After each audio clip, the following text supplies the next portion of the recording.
فاعوذ باللہ من الشیطان الرجیم بسم اللہ الرحمن الرحیم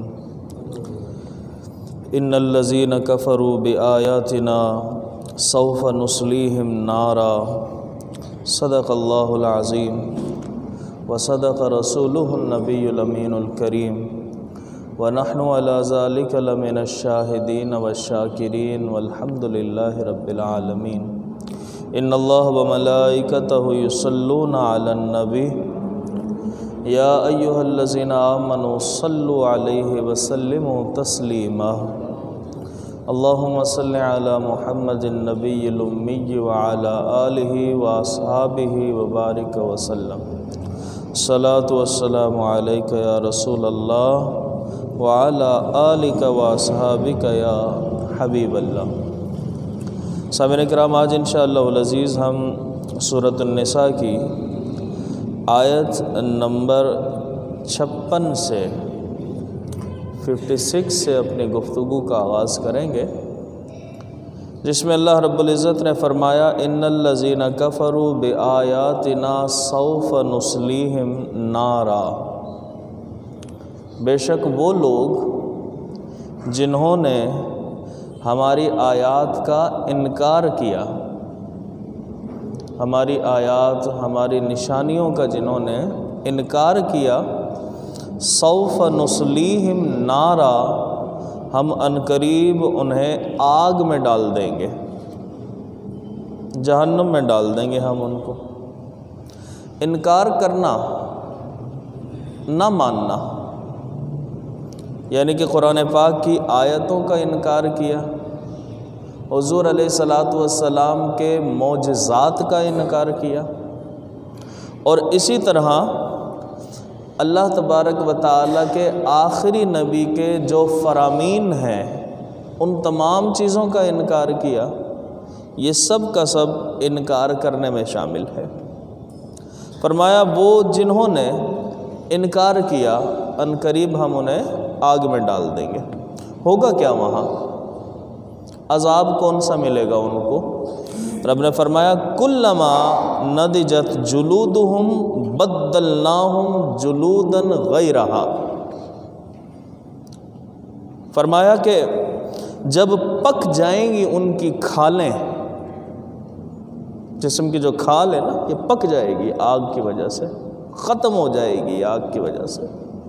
فرمایا کہ کلما نضجت جلودہم، جب ان کے جسم کی کھالیں جو ہیں نا وہ پک جائیں گی تو ہم کیا کریں گے؟ بدلناہم جلودا غیرہا، پھر ہم نئی کھالیں لے کر آ جائیں گے ان کے اوپر۔ جلد کہتے ہیں نا اردو میں بھی ہم، تو جلود اسی سے۔ تو پھر کیا کریں گے کہ جب کھال جل جائے گی نا وہاں پر، تو بدلناہم جلودا غیرہا، تو ہم بدل کر دیں گے انہیں کھالیں، نئی کھال ان کے اوپر آ جائے گی۔ پہلی کھال جل کر بیکار ہو گئی، اندر سے ہی دوسری کھال آ جائے گی، نئی کھال آ جائے گی۔ جیسے آپ نے اگر غور کیا ہو تو ہمارے عام طور پہ جسم کے اوپر بھی جب کوئی چوٹ وغیرہ لگتی ہے یا کھال ہم ہٹا دیتے ہیں کہیں سے، تو دوبارہ پھر کھال بن جاتی ہے اندر سے ہی۔ تو اسی طرح ہوگا وہاں پر بھی۔ تو فرمایا کہ ہم اندر سے ہی جو ہے وہ دوسری کھال دے دیں گے اس کو، اور یہ کوئی ایک آدھ دفعہ نہیں ہوگا، یہ عذاب ان کو اسی طرح چلتا رہے گا، یہ عذاب ان کو چلتا رہے گا۔ پھر وہ جل جائے گی، پھر دوبارہ اندر سے آ جائے گی، پھر جل جائے گی، پھر دوبارہ اندر سے آ جائے گی۔ بڑا سخت عذاب ہوگا یہ کتنی مرتبہ، کتنے لمحوں کے اندر، اس کے اندر مختلف اقوال ہیں علماء کرام کے۔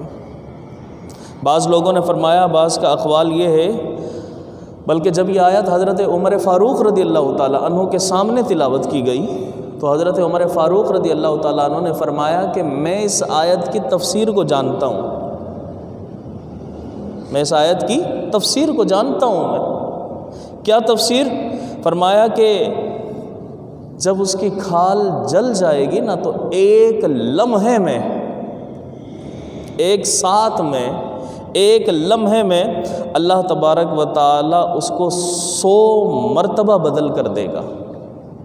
بار بار بدلی جائے گی، 100 مرتبہ ایک لمحے میں بدلی جائے گی۔ آپ نے پھر فرمایا کہ میں نے اسی طرح رسول اللہ سے سنا تھا، رسول اللہ سے میں نے اسی طریقے سے سنا تھا۔ اور ایک قول کے مطابق فرمایا کہ ایک ساتھ کے اندر 120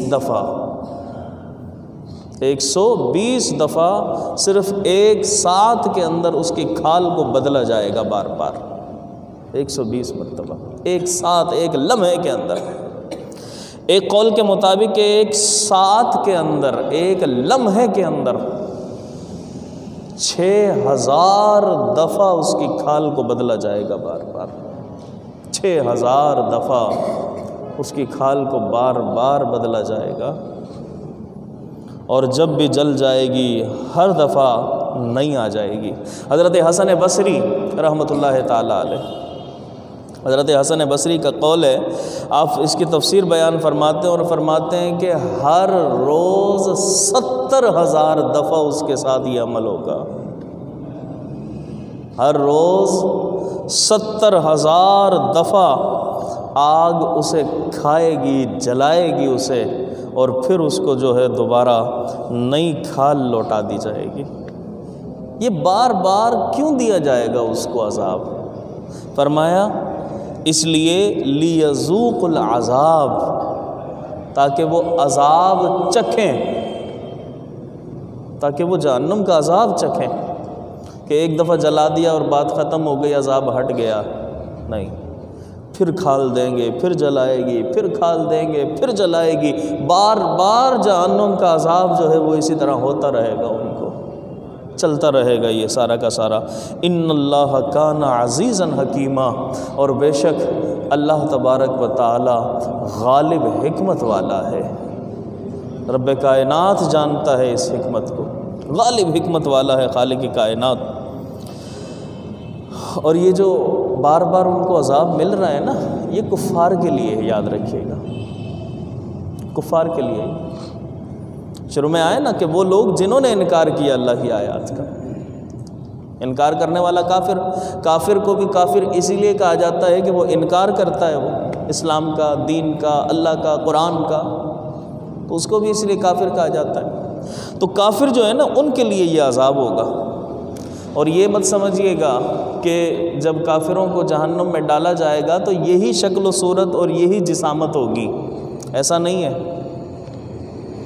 ایسا نہیں ہے، بلکہ جہنم کے اندر جب ڈالا جائے گا تو ان کی شکلوں کو تبدیل کر دیا جائے گا، ان کی جسامت کو تبدیل کر دیا جائے گا۔ حضرت ابو ہریرہ رضی اللہ تعالیٰ عنہ سے مروی ہے کہ ان کی جسامت کتنی بڑی ہو جائے گی۔ فرماتے ہیں کہ رسول اللہ صلی اللہ علیہ وآلہ وسلم نے فرمایا کہ کافر کے دونوں کندھوں کے درمیان، یہ ایک کندھا اور یہ دوسرا، ان دونوں کندھوں کے درمیان جو فاصلہ ہوگا نا، یعنی اتنا بڑا جسم ہوگا اس کا، یہ جو فاصلہ ہوگا دونوں کندھوں کے درمیان، فرمایا رسول اللہ صلی اللہ علیہ وسلم نے کہ ایک تیز رفتار سوار گھوڑے پر ہو کر 3 دن تک سوار چلتا رہے تو جب ایک کندھے سے دوسرے کندھے تک پہنچے گا، اتنا بڑا جسم دے دیا جائے گا اس کو، اتنی بڑی اس کی جو ہے وہ جسامت ہو جائے گی۔ اور بخاری اور مسلم کی حدیث ہے، بخاری اور مسلم کے اندر یہ روایت موجود ہے، فرمایا کہ رسول اللہ صلی اللہ علیہ وآلہ وسلم نے کافر کی داڑھ جو ہے، داڑھ کافر کی ہے، ایک داڑھ، فرمایا احد پہاڑ کے برابر ہوگی، اتنا بڑا اس کو منہ اور جسامت دے دی جائے گی، احد پہاڑ کے برابر ہوگی داڑھ کافر کی ایک۔ اور فرمایا رسول اللہ نے کہ اس کی جلد کی جو موٹائی ہے، یہ جو کھال، اس کی جلد کی جو موٹائی ہوگی اس کی، رسول اللہ صلی اللہ علیہ وآلہ وسلم فرماتے ہیں کہ 3 دن کی مسافت کے برابر ہوگا، 3 دن کی مسافت کے برابر، داڑھ احد پہاڑ کے برابر، اور اس کے جلد کی جو موٹائی ہے وہ 3 دن کی مسافت کے برابر۔ ایک اور روایت کے اندر آتا ہے، حضرت عبداللہ بن عمر رضی اللہ تعالی عنہ نبی کریم صلی اللہ علیہ وسلم سے روایت کرتے ہیں، فرمایا کہ جہنمیوں کو جہنم کے اندر بڑا کر دیا جائے گا، جہنمیوں کو جہنم میں بڑا کر دیا جائے گا، ان کے جسموں کو جو ہے وہ بڑھا دیا جائے گا، یہاں تک کہ ایک آدمی کے کان کی لو یہ اس ایک آدمی کے کان کی لو اس کے کندھے کے سے، کندھا اور کان میں کتنا فاصلہ ہے آج دنیا میں، لیکن جہنمیوں کا کیا عالم ہوگا اور کتنا فاصلہ ہوگا۔ رسول اللہ صلی اللہ علیہ وآلہ وسلم نے فرمایا کہ ایک کان کی لو کندھے کے درمیان 700 سال کی مسافت کا فاصلہ ہوگا۔ اتنا بڑھا دیا جائے گا، اتنا بڑا کر دیا جائے گا اس کو، اور فرمایا کہ اس کے جلد کی موٹائی 70 گز ہو جائے گی، 70 گز موٹی اس کی جلد ہو جائے گی، اور فرمایا کہ اس کی داڑھ جو ہے وہ احد پہاڑ کے برابر ہو جائے گی۔ کافروں کو اس صورت میں، اس شکل کے اندر جہنم میں ڈالا جائے گا۔ ان اللہ کان عزیزا حکیما۔ اب اس کے اندر کیا راز ہیں؟ اللہ رب العزت غالب حکمت والا ہے، غالب حکمت والا ہے وہ خالق کائنات۔ اگلی آیت کے اندر اللہ تبارک و تعالی نے مومنوں کے بارے میں بیان فرمایا، چونکہ ہر چیز کو، ہر شے کو اس کی ضد سے پہچانا جاتا ہے نا۔ اب یہاں کفر کی بات ہو گئی، کافروں کی بات ہو گئی، عذاب کی بات ہو گئی، مومنوں کو کیا انعام دے گا رب؟ ان کے لیے کیا انعام ہے؟ اگلی آیت میں اللہ نے فرمایا والذین آمنوا وعملوا الصالحات، اور بے شک وہ لوگ جو ایمان لائے اور نیک عمل کیے، جنہوں نے ایمان لائے اور جنہوں نے اچھے عمل کیے، نیک اعمال کیے، کیا ہوگا؟ سندخلہم ان قریب ہم ان کو داخل کریں گے، جنات باغوں میں، ہم نے ان کے لیے باغات کو تیار کر رکھا ہے، باغوں میں ان کو داخل کریں گے۔ اور وہ باغ کیسے ہوں گے؟ فرمایا تجری من تحتها الانہار، ان باغوں کے نیچے سے نہریں جاری ہوں گی، وہاں پر نہریں جاری ہوں گی، نہریں چل رہی ہوں گی۔ یہ مومنوں کے لیے، یہ نیک اعمال کرنے والوں کے لیے فرمایا نہریں جاری ہوں گی ان باغوں کے اندر، اور خالدین فیہا ابدا، رب فرماتا ہے وہ ہمیشہ ہمیشہ اسی کے اندر رہیں گے، وہاں پر وہ ہمیشہ ہمیشہ خالدین فیہا ابدا، ہمیشہ وہیں پر رہیں گے وہ۔ اور بات یہیں ختم نہیں ہوتی، فرمایا لہم فیہا ازواج مطہرہ، اور ان کے لیے وہاں پاکیزہ بیویاں بھی ہوں گی، پاک نیک بیویاں بھی ان کے لیے وہاں پر ہوں گی۔ اور وہ پاک اور نیک بیویاں کتنی پاک ہوں گی، کتنی نیک ہوں گی وہ؟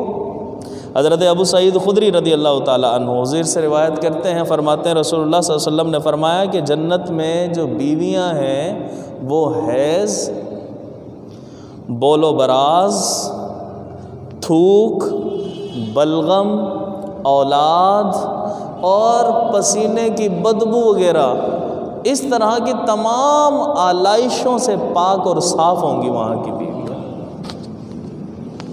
کچھ بھی نہیں ہوگا۔ یہ لہم فیہا ازواج مطہرہ، کہ وہ اتنی پاکیزہ ہوں گی۔ یہ تو جسمانی ہے نا چیزیں، اندرونی بھی، نہ تو حسد ہوگا، نہ حقد ہوگا، نہ غیبت ہوگی، نہ منافقت ہوگی، نہ جھوٹ ہوگا، نہ تکبر ہوگا، کچھ بھی نہیں ہوگا۔ ظاہری باطنی ہر بیماری سے، ہر برائی سے، ہر گندگی سے پاکیزہ ہوں گی، بالکل پاکیزہ ہوں گی وہاں پر وہ۔ اور رب کائنات نے فرمایا کہ وَنُدْخِلُهُمْ ظِلًّا ظَلِيلًا، اور ہم ان کو بہت گھنے سائے کے اندر داخل فرما دیں گے، سائے کے اندر داخل فرما دیں گے۔ جنت کے اندر سایہ، کیسا سایہ؟ اور کتنا جو ہے نا وہ سایہ ہوگا وہاں پر درختوں کا، جو کہ باغات ہیں نا، باغات ہیں، درختوں کے اندر سایہ کتنا ہوگا وہاں پر۔ حضرت ابو ہریرہ رضی اللہ تعالیٰ عنہ سے مروی ہے کہ رسول اللہ صلی اللہ علیہ وآلہ وسلم نے فرمایا جنت میں ایک درخت ہوگا، جنت میں ایک درخت ہوگا، اور اس ایک درخت کے سائے کے اندر 100 سال تک سوار چلتا رہے، اس کا سایہ ختم نہیں ہوگا۔ 100 سال تک وہ اسی کے اندر چلتا رہے، فرمایا کہ اس کا سایہ ختم نہیں ہوگا۔ جنت کے اندر ایک درخت کی بات ہے یہ تو، اب ذرا اندازہ لگا لیں کتنے باغات ہوں گے. رب نے باغ نہیں فرمایا، پھر باغات فرمایا. اور پھر رسول اللہ صلی اللہ علیہ وسلم نے فرمایا کہ اگر تم چاہو اس کی تفسیر دیکھنا چاہو، اور فرمایا کہ وَظِلٍّ مَمْدُودٍ، سورہ واقعہ کے اندر جو آیت ہے وَظِلٍّ مَمْدُودٍ کے سایہ بڑا لمبا ہوگا، فرمایا اس کو پڑھو یقین آ جائے گا. تو قرآن کے اندر رب کائنات نے یہ بیان فرمایا ہوا. اور ایک روایت کے اندر آتا ہے رسول اللہ صلی اللہ علیہ وآلہ وسلم نے فرمایا کہ اس درخت کے پتے جنت کو ڈھانپے ہوئے ہوں گے، پورے کے پورے جنت کو ڈھانپ رکھا ہوگا اس کے پتوں نے، اتنے بڑے بڑے پتے ہوں گے. لیکن یاد رکھیے گا ان الذین آمنوا وعملوا الصالحات، عملوا الصالحات، یہ جو عملوا الصالحات ہے یہ ساتھ ہو، ایمان ہو، تو فرمایا کہ ان کے لیے یہ انعام ہے، یہ سارے کے سارے یہ ان کے لیے رب کائنات نے انعامات کو ذکر فرمایا. آگے اللہ نے فرمایا ان اللہ یأمرکم ان تؤدوا الامانات الی اہلہا. اس آیت کے اندر اللہ نے دو چیزوں کا حکم فرمایا ہے، دو چیزوں کا حکم فرمایا. لیکن میں اس سے پہلے اس کی تشریح کی طرف جاؤں، میں آپ کو یہ بتا دوں کہ یہ آیت نازل کب ہوئی تھی، اللہ نے کس موقع پر اس آیت کو بھیجا تھا. فتح مکہ کے دن جب مکہ فتح ہوا، حضور علیہ الصلوۃ والسلام ایک فاتح کی حیثیت سے مکہ مکرمہ میں داخل ہوئے. تو نبی علیہ الصلوۃ والسلام نے حضرت عثمان بن طلحہ، یہ عثمان ابن طلحہ وہ تھے کہ جن کے پاس خانہ کعبہ کی چابیاں تھیں، کلید بردار تھے، خانہ کعبہ کی چابیاں تھیں، عثمان بن طلحہ. جب حضرت عثمان بن طلحہ کو بلایا اور فرمایا کہ ان کو بلاؤ اور کہو کہ خانہ کعبہ کی چابیاں دیں، چونکہ خانہ کعبہ کے اندر بت رکھے ہوئے تھے، ان لوگوں نے عبادت کا مرکز تو رہا ہے شروع سے، بت رکھے ہوئے تھے، تاکہ حضور علیہ الصلوۃ والسلام اس کو کھول کر بتوں سے پاک کر دیں خانہ کعبہ کو، اس لیے بلوایا. تو روایتوں کے اندر آتا ہے کہ عثمان ابن طلحہ جب حضور کو دیکھا نا فاتح کی حیثیت سے تشریف لا رہے ہیں، تو آپ نے اس نے تالا لگایا دروازے کو اور چھت پر چڑھ گئے، تالا لگایا اور چھت پر چڑھ گئے. رسول اللہ صلی اللہ علیہ وسلم نے لوگوں سے پوچھا کہ چابی کہاں ہے؟ لوگوں نے بتایا کہ عثمان بن طلحہ کے پاس ہے ان کی چابی. وہ کہاں ہیں؟ وہ تو اوپر چڑھے ہوئے ہیں. المختصر یہ کہ پھر رسول اللہ صلی اللہ علیہ وسلم نے ان کو بلوایا اور فرمایا چابی دو. چابی دی گئی، بتوں کو سے صاف کر دیا خانہ کعبہ کو. پھر اس کے بعد اسی دوران جب چابی واپس کرنے لگے نا، تو رسول اللہ صلی اللہ علیہ وسلم کے سامنے حضرت عباس رضی اللہ تعالی عنہ کھڑے ہو گئے اور کہنے لگے کہ یا رسول اللہ، ہمارے ماں باپ آپ پر قربان ہوں، حاجی جتنے بھی آتے ہیں نا یہاں حج کرنے کے لیے، یا جو بھی اس گھر کی زیارت کرنے کے لیے آتے ہیں، ہماری ذمہ داری ہے ہم ان کو پانی پلایا کرتے ہیں، یہ ہماری خدمت ہے، ہم ان حاجیوں کی خدمت کیا کرتے ہیں. تو اے اللہ کے نبی، ہماری خواہش ہے کہ جب ہم حاجیوں کی خدمت کرتے ہیں پانی پلا کر، تو یہ خانہ کعبہ کی جو چابی ہے یہ بھی ہمارے حوالے کر دی جائے تاکہ ہم یہ خدمت بھی سر انجام دیں. رسول اللہ صلی اللہ علیہ وآلہ وسلم یہ بات چل رہی تھی کہ اسی دوران یہ آیت اللہ رب العزت نے نازل فرما دی اور فرمایا ان اللہ یامرکم ان تؤدوا الامانات الی اہلہا، کہ اے نبی چابی عثمان بن طلحہ کے پاس تھی اور یہ عثمان بن طلحہ کو ہی واپس کر دو، یہ اس کی امانت ہے وہاں پر جا کے. فرمایا انہی کو واپس کر دو. جب ان کو واپس کی گئی تو حضرت عثمان بن طلحہ اتنے متاثر ہوئے اس عمل سے، اتنے متاثر ہوئے اس عمل سے کہ انہوں نے کلمہ پڑھا اور دائرہ اسلام کے اندر داخل ہو گئے تھے. اتنے متاثر ہوئے اس عمل سے. تو اللہ تبارک و تعالیٰ نے اس آیت کے اندر جو پہلا حکم بیان فرمایا ہے وہ امانتوں کو ان امانت والوں تک پہنچا دینے کے بارے میں حکم فرمایا ہے. اور دوسرا حکم کیا ہے؟ فرمایا وَإِذَا حَكَمْتُمْ بَيْنَ النَّاسِ أَن تَحْكُمُوا بِالْعَدْلِ. یہ دوسرا حکم ہے. دوسرا حکم یہ کہ اور جب تم لوگوں کے درمیان فیصلہ کرو تو فرمایا انصاف کے ساتھ فیصلہ کرنا، عدل کرنا، انصاف کے ساتھ فیصلہ کرنا۔ اس لیے ان اللہ نعم ما یعظکم بہ، کہ یہ اللہ کی طرف سے نصیحت ہے، اچھی اچھی باتیں تمہارے لیے، یہ اللہ تبارک و تعالیٰ کی طرف سے نصیحت ہے۔ اور اس لیے چونکہ ان اللہ کانا سمیعا بصیرا، اللہ تبارک و تعالیٰ وہ بھی دیکھ رہا ہے جو تم کر رہے ہو اور جو تم سوچ رہے ہو، اس کو بھی سننے والا ہے رب کائنات۔ یہ رب کی شان ہے۔ تو یہاں تھوڑا سا میں یہ عرض کرتا چلوں کہ امانت اور عدل کرنے والا ہے، ان کی فضیلتیں کیا ہے۔ اللہ نے اس آیت کے اندر یہ دو چیزوں کا حکم فرمایا ہے، امانت ان کے اہل تک پہنچا دینا اور انصاف کے ساتھ، عدل کے ساتھ فیصلہ کرنا۔ امانت کہتے کس کو ہیں؟ امانت کی تعریف کیا ہے؟ اگر کوئی شخص آپ کے پاس کوئی چیز رکھواتا ہے، اس کو واپس اسی حالت میں لوٹا دینا جیسے رکھوائی تھی، یہ امانت داری ہے۔ اگر اس کے اندر کمی کی گئی یا ضائع کر دیا گیا اس کو، تو یہ امانت داری نہیں ہے، یہ خیانت ہے، اور خیانت سے اسلام نے منع فرمایا۔ اس امانت کے بارے میں رسول اللہ صلی اللہ علیہ وآلہ وسلم نے کتنی تاکید بیان فرمائی، ذرا توجہ لگائیے گا، اس بات سے اندازہ لگائیے گا۔ حضرت انس بن مالک رضی اللہ تعالیٰ عنہ فرماتے ہیں کہ ہمیں یاد نہیں کہ رسول اللہ نے کوئی خطبہ ہمیں ایسا دیا ہو کہ واعظ و نصیحت کی ہو اور اس کے آخر میں ہمیں یہ نہ کہا ہو، یہ ہمیں آخر میں رسول اللہ صلی اللہ علیہ وسلم نے نہ کہا ہو کہ اس آدمی میں ایمان نہیں جس میں امانت نہیں۔ فرمائے رسول اللہ ہمیں اکثر خطبوں میں تاکید فرمایا کرتے تھے کہ خیانت اور ایمان یہ دونوں ایک جگہ جمع نہیں ہو سکتے۔ یہ نہیں ہو سکتا کہ کوئی شخص مومن بھی ہو اور خیانت بھی کرتا ہو۔ فرمایا رسول اللہ نے کہ ایسا ہو ہی نہیں سکتا۔ اگر خائن ہوگا تو ایمان نہیں ہوگا اس کے اندر، اور اگر کوئی مومن پکا ہے فرمایا کہ وہ خیانت نہیں کرتا ہوگا۔ یہ دونوں چیزیں ایک جگہ فرمایا کہ اکٹھی ہو ہی نہیں سکتی، اکٹھی نہیں ہو سکتی۔ حضرت ابو ہریرہ رضی اللہ تعالیٰ عنہ سے ایک روایت ہے، آپ فرماتے ہیں جس میں رسول اللہ صلی اللہ علیہ وسلم نے فرمایا کہ منافق جو ہے نا، منافق،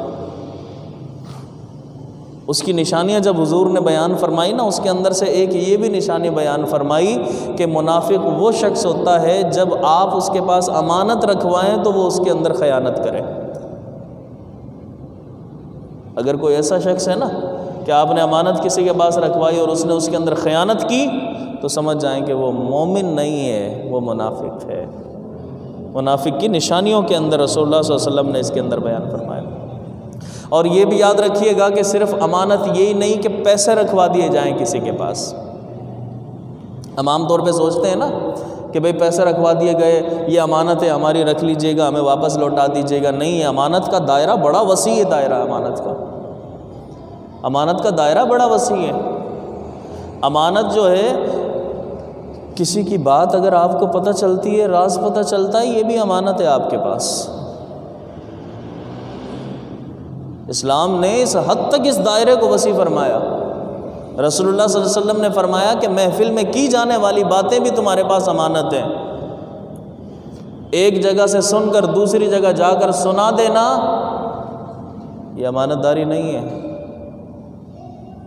کسی کے بارے میں کوئی بات ہو رہی تھی، ایک جگہ سے اٹھا، یہاں سے اٹھ کے جا کر سنا دی دوسری جگہ، وہ تو ایسا کہہ رہا تھا تمہارے بارے میں، یہ امانت داری نہیں ہے۔ ہاں، اگر کوئی علمی محفل ہے، جیسے آپ لوگ بیٹھے ہوئے ہیں ابھی درس کے اندر، آپ کو بات اچھی لگی ہے بہت، آپ نے اس کو سن لیا، اس کو یاد رکھا، جا کر لوگوں کو پھیلائیں، لوگوں کو سنائیں، لوگوں کو بتائیں۔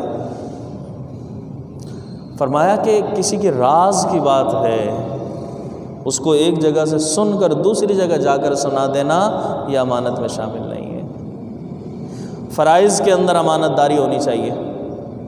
ہم جو عمل کر رہے ہیں وہ خالص اللہ کے لیے ہو. امانت داری ہے یہ فرائض کے اندر. ذمہ داری اگر کسی نے کوئی دی ہے اس کو ایمانداری کے ساتھ کریں. یہ یہاں پر بھی امانت داری ہے. تو امانت داری کا دائرہ بڑا وسیع ہے. اللہ تبارک و تعالیٰ نے جو حقوق رکھے ہم پر، ہم ان حقوق کی ادائیگی کریں، یہ بھی امانت داری کے اندر شامل ہے. والدین کو جو حق دیا اس کو وہ ادا کریں، بیوی کا جو حق ہے وہ اس کو دیں، پڑوسیوں کے جو حق ہیں وہ اس کو دیں. یہ امانت داری کے اندر شامل ہیں سارے کے سارے. تو اللہ تبارک و تعالیٰ نے اس آیت کے اندر پہلی اس چیز کا ذکر فرمایا. دوسری جو چیز ذکر کی تھی وہ تھا عدل اور انصاف کے ساتھ فیصلہ کرنا. عدل اور انصاف کے ساتھ فیصلہ کرنا. اگر کوئی شخص حاکم بن جائے نا، کوئی عہدہ مل جائے ہمیں، تو اس کے لیے حکم ہے کہ لوگوں کے درمیان جب وہ فیصلہ کرے گا تو عدل اور انصاف کے ساتھ فیصلہ کرے گا. اس کی فضیلت کیا ہے؟ سنیے گا روایت. حضرت عبداللہ بن عمر رضی اللہ تعالیٰ عنہ روایت کرتے ہیں کہ رسول اللہ صلی اللہ علیہ وسلم نے فرمایا، انصاف کرنے والے دنیا میں، انصاف کرنے والے کل قیامت میں نور کے ممبروں پر جلوہ افروز ہوں گے. انصاف کرنے والے قیامت میں نور کے ممبروں پر جلوہ افروز ہوں گے، جو کہ اللہ کے دائیں طرف ہوں گے. دائیں طرف اللہ تبارک و تعالیٰ کے دائیں طرف ہوں گے، اور ان کے دونوں ہاتھ دائیں طرف ہوں گے. یہ وہ لوگ ہوں گے کہ جو اپنے فیصلوں کے اندر، گھر والوں کے درمیان کوئی فیصلے کی بات ہے، اہل محلہ کے درمیان کوئی فیصلے کی بات ہے، یا جہاں کہیں بھی اس کو منصف بنایا جائے، وہ انصاف کے ساتھ، عدل کے ساتھ فیصلہ کرے. فرمایا ان کے لیے یہ قیامت کے اندر نور کے ممبر لگائے جائیں گے، ان پر جلوہ افروز ہوں گے. وہ عدل کرتا ہو، عادل ہو شخص، عادل ہو وہ شخص. ایک روایت کے اندر آتا ہے رسول اللہ صلی اللہ علیہ وسلم نے فرمایا، قیامت کے دن اللہ تبارک و تعالیٰ کے محبوب ترین، قیامت کے روز اللہ تعالیٰ کے محبوب ترین اور ازرو مجلس، یعنی مجلس کے اعتبار سے سب سے جو قریب ہوگا، فرمایا وہ امام عادل ہوگا. عدل کرنے والا امام ہوگا جو سب سے قریب ہوگا قیامت میں اللہ تبارک و تعالیٰ کے ازرو مجلس اور محبوب ترین جو ہوگا. اور فرمایا قیامت کے دن سب سے مبغوض، یعنی جس پر غضب کیا جائے گا سب سے زیادہ، اور جو سب سے دور ہوگا جہنم میں جس کو ڈالا جائے گا، فرمایا وہ امام ظالم ہوگا. کہ کسی شخص کو عہدہ دیا گیا اور اس نے لوگوں کے درمیان انصاف کے ساتھ فیصلہ نہیں کیا بلکہ ظلم کیا لوگوں پر، فرمایا قیامت کے دن اللہ سے دور بھی ہوگا، جہنم میں بھی ڈالا جائے گا اور اللہ اس پر غضب بھی فرمائے گا. اسی لیے رسول اللہ صلی اللہ علیہ وآلہ وسلم نے فرمایا کہ امام عادل، اگر کسی قوم پر عادل حکمران حکومت کرتا ہے تو امام عادل، حاکم عادل اس قوم پر اللہ تبارک و تعالیٰ کا سایہ ہے، اس کی رحمت کا گویا سایہ اس قوم کے اوپر منڈلا رہا ہے. امام عادل اگر کسی قوم پر ہے. ہم اپنی گفتگو کو یہیں پر روکتے ہیں. آج ہم نے جو آیت 56، 57 اور 58 کے متعلق گفتگو کی، اس سے ہم نے کیا سیکھا، ہمارے لیے اس کے اندر کیا درس ہے؟ سب سے پہلی چیز تو یہ کہ دیکھیں حضور علیہ الصلاۃ والسلام کا انکار کرنا، حضور علیہ الصلاۃ والسلام کا انکار رب کی تمام آیتوں کا انکار کرنا ہے. حضور کا انکار کر دینا، رب کی تمام آیتوں کا انکار کر دینا، تمام نبیوں کا انکار کر دینا. یہود و نصارہ نے یہ کیا. دوسری چیز جو ہم نے یہاں سے سیکھی وہ یہ کہ دیکھیں دوزخ کا اصل عذاب آگ ہے. دوزخ کا جو اصل عذاب ہے نا وہ آگ ہے. ہاں یہ ایک الگ بات ہے کہ وہاں پر کچھ آگ کے ٹھنڈے طبقات بھی ہوں گے اور اس کے علاوہ دوسری طرح کے بھی عذاب ہوں گے، لیکن جو اصل عذاب ہے نا دوزخ کا وہ آگ ہے، آگ ہے. اسی لیے اس کو اکثر عذاب النار کہا گیا نار آگ کو کہتے ہیں عربی زبان کے اندر، تو اصل جو عذاب ہے وہ آگ ہے۔ تیسری چیز جو ہم نے یہاں سے سیکھی وہ یہ کہ دوزخ کی آگ اگرچہ کافروں کے ہر عضو پر پہنچے گی، کافر کے ہر عضو پر پہنچے گی دوزخ کی آگ اگرچہ، مگر جلائے گی صرف کھال کو۔